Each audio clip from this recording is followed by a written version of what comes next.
আসসালামু আলাইকুম। আজকে এসেছিলাম, কেটে কি কয়, নুনের টেক না? আচ্ছা, ঠিক আছে। আসসালামু আলাইকুম। আজকে এসেছিলাম সোনারগাঁয়ে নুনের টেক ঘুরতে।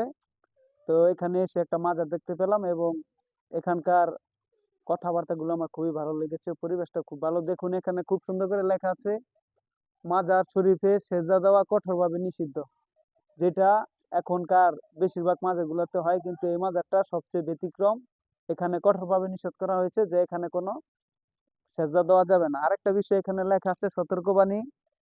এখানে ধর্মীয় কর্মকাণ্ডের বাইরে কোনো ধরনের বেআইনি, অনৈতিক ও অসামাজিক কার্যকলাপ নিষিদ্ধ ঘোষণা করা হইল। কেউ যদি বেআইনি কার্যকলাপে জড়িত হন, তাহলে তাকে আইনে সোপর্দ করা হবে এবং তার আইনে বর্ণিত জেল বা জরিমানা দণ্ড প্রদান করা হবে।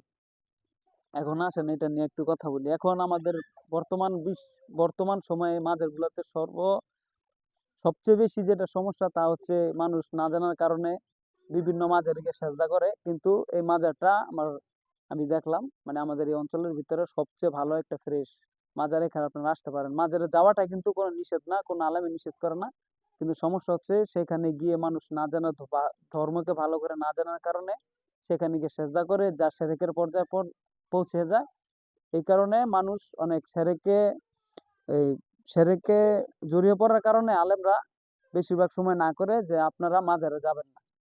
তো এই মাজারে আপনারা আসতে পারেন। আমি আপনাদেরকে উৎসাহিত করব যে আপনারা এই নুনের টেক এই মাজারটাতে আসতে পারেন। এই মাজারটার নাম হচ্ছে লালপুরি দরবার শরীফ। এখানে আপনারা আসতে পারেন। এখানের পরিবেশও খুব ভালো। দেখুন, এখানে আবার আরেকটা জিনিস লেখা আছে, এই যে জায়গায় সম্পূর্ণ ধূমপান মুক্ত এলাকা। এখানে কিন্তু গাঁজা খাওয়া তো সম্পূর্ণ নিষেধই, মদ খাওয়া সম্পূর্ণ নিষেধ, কিন্তু এখানে আপনি ধূমপানও করতে পারবেন না।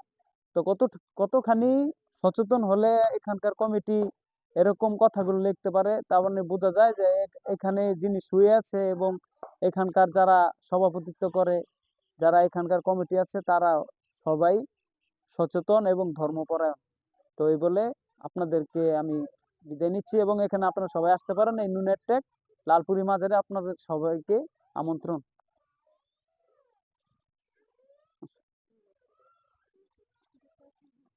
তোলো, একটু তোলো বাবা।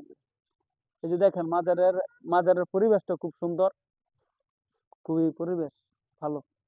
এখানে কোনো কোনো ফাউল কোনো কর্মকাণ্ড নেই, খুবই সুন্দর।